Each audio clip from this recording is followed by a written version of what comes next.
What is going on, guys? This is Trendkill, and welcome to my Diablo 3 leveling guide for the Wizard.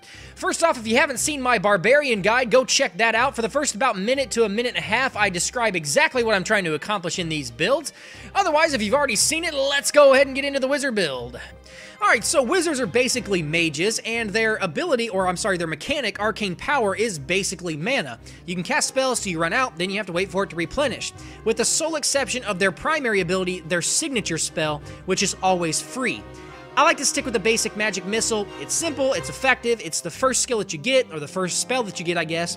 And when you put the Charge Blast rune on it, it does 143% weapon damage. You can't ask for much out of a spell being pretty decent damage and being free.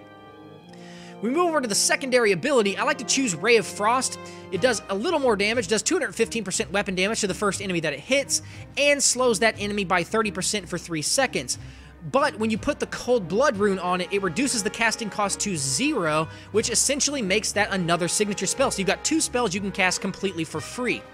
Then we move into the defensive spells. I like to choose Diamond Skin. I think that's pretty much a no-brainer. Transforms your skin to diamond, absorbing 11,000 damage over 6 seconds. That is just going to save your ass so many times. You can cast it every 15 seconds, which is sick. And when you put the Prism Room on it, you also reduce the cost of all of your spells by 7 arcane power while it's active. So, essentially, you can absorb 11,000 damage and cast more spells. It doesn't get much better than that. Moving into the force spells, I like to pick Meteor. It gives you an AoE. You basically call a Meteor down that does 200% weapon damage. With Molten Impact, does 260. And then afterwards creates an AoE on the ground of Molten Fire that does 78 with Molten Impact. So again, all the Molten Impact does is going to allow that to do more damage. Down to Conjuration, I like to choose Ice Armor at least to start off with. You can make an argument for your Energy Armor later once you get it. But start off with Ice Armor. You're going to go the bulk of the way with Ice Armor. And what I like about this is that when you get hit, you have the capabilities of chilling or freezing the enemies that hit you.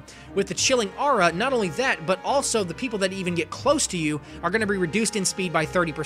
So it's going to save you a couple, at least a little bit of damage. And anything that you can do to keep enemies from getting to you is the best type of damage mitigation.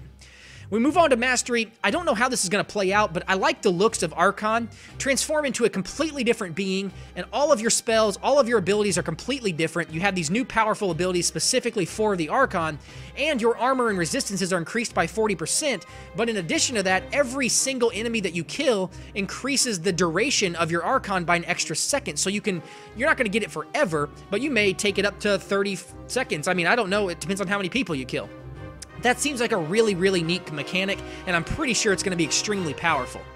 And last but not least, let's move into the passive skills. I chose Blur, decreases melee damage taken by 20%, damage mitigation again. Evocation reduces all cooldowns by 15%. We're really, really concerned about Diamond Skin here. That's going to allow you to cast that much more often. And then Cold-Blooded, cold damage dealt to chilled and frozen targets is increased by 20%. That's going to help you with your Ray of Frost and your Ice Armor. If you don't want to use Cold-Blooded, you could really change that out for anything. I just thought that was a neat combination with the Ice Armor and the Ray of Frost. And that's about it, guys. Hopefully that's not too confusing. If you have any questions or comments or anything like that, leave them in the comment section below. If you can't get a hold of me here, head over to my channel at TrendkillV01. If you like what you see over there, make sure you subscribe to me. I would greatly appreciate it. And until next time, guys, I'm going to go ahead and get out of here. Thanks for stopping by and hanging out with me, and we'll see you next time.